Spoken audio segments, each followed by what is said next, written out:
To reach the Concur website, you would go to concursolutions.com and sign into the interface.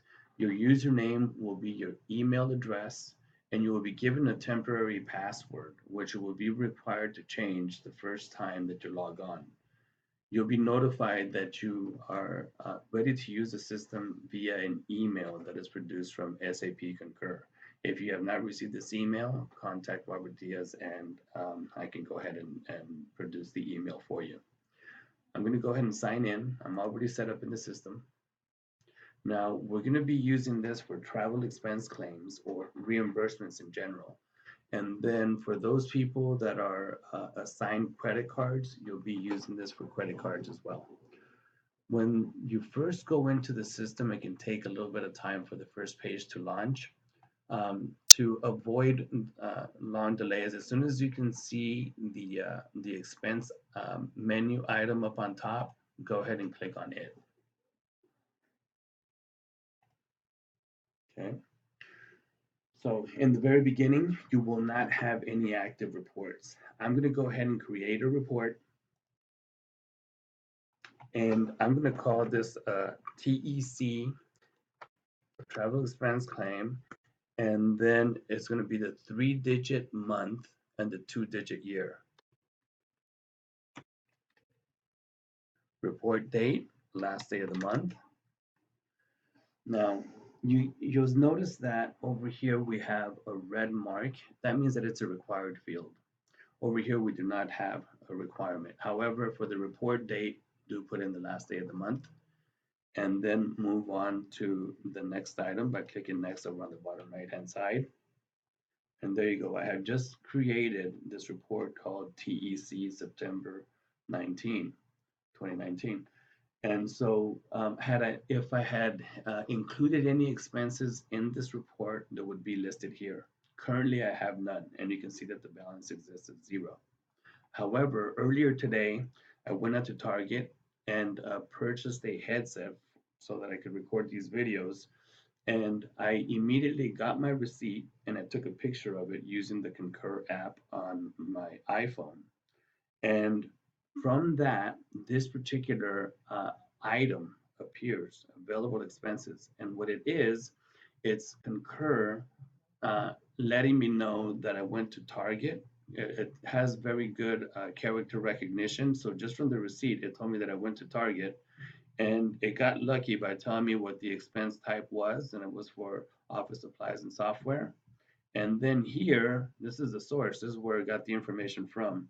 Just by hovering over this, you can see that there is an actual picture of the receipt. Over here, you have the transaction date, and it also figured out that I had spent $29.35 on it. So I'm going to go ahead, because this transaction is for the month of September, I'm going to click on the item itself, and you'll notice that these buttons over here are lit up. I can get rid of it, which I don't want to do. I'm going to go ahead and hit this down arrow, and I'm going to attach it to the current report. If this would have been, let's just say, an old entry for August, and I had not created a container for August, I could create it from here. But I do want to do it onto the current report, which is TEC SEP 2019. Now, that receipt image and the available information here is going to go over here, and it's going to be the first item in my expenses for the month. And there you go, under expenses, you can see that it's been moved here. Now, I can hover over this icon and see the receipt. But you'll notice that there's a red mark here, a red exclamation mark, and that tells me that there's one or more exceptions associated with this item. I'm going to go ahead and resolve the issue by just clicking on it, or I could have checked the box. And here we have the details. This detail we've already seen. However, it needs a business purpose. So it's a headset for staff training videos. The vendor description is Target. You can see that that was already populated. This was already populated as well. I used the personal credit card. And then here we have the amount which it lifted from the receipt itself. And then over here, now I must assign a project code to it. And our active project codes from QuickBooks are populated here. So it's very easy. It's what you call a combo box. Start typing it and it'll give you different options. So it just makes it easier for you to work with. And then you can enter a comment. And I'm going to put in the same thing as before. Then you'll notice that over on the bottom right hand side, I can attach a receipt, which I don't want to do because this originated from a receipt. And in fact, I can view the receipt once again by clicking over here, and there's the receipt. I'm going to go back over here to where the details are at. It looks good. So I'm going to go ahead and save it. Okay. Now, when it comes to personal car mileage, I did drive a little ways to just down the street to Target, but it's a good way for me to explain how it is that you would record personal car mileage. Here I have the option of adding a new expense. The other one is already all set up. So I'm going to add personal car mileage by going over here to the transportation section, and I'm going to click on personal car mileage. And there it is. And it automatically populated some of these red fields. And I could type in the location, but I recommend that you don't. The from and to locations, I recommend that you click on mileage calculator. This is a very handy tool because you don't have to go to Google and figure out what the mileage was. You just start typing it in here. Our address is 2125 19th Street. And then I went to Target.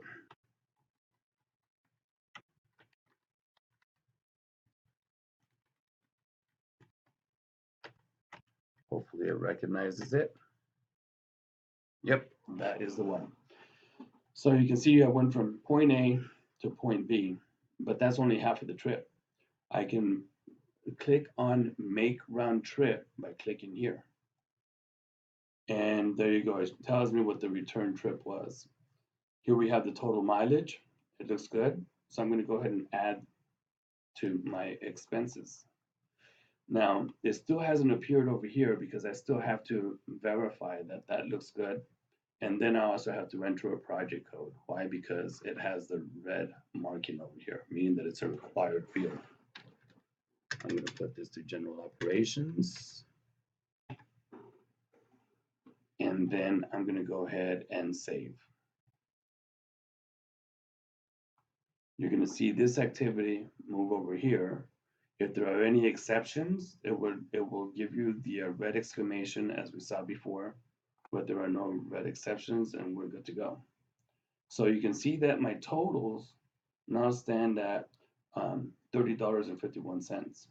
So had there been if this would have been, say, a credit card reconciliation and there had been an inadvertent personal account, well, then you could actually have a difference between the total amount and the amount requested.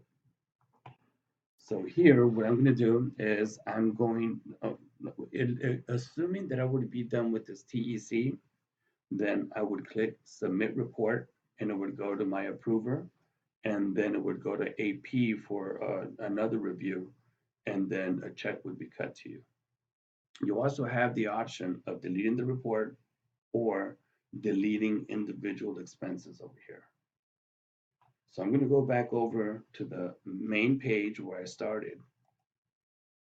And there you go. It has not been submitted, but my TEC for September is currently open, and I can just click on it again and add new expenses as the month rolls along.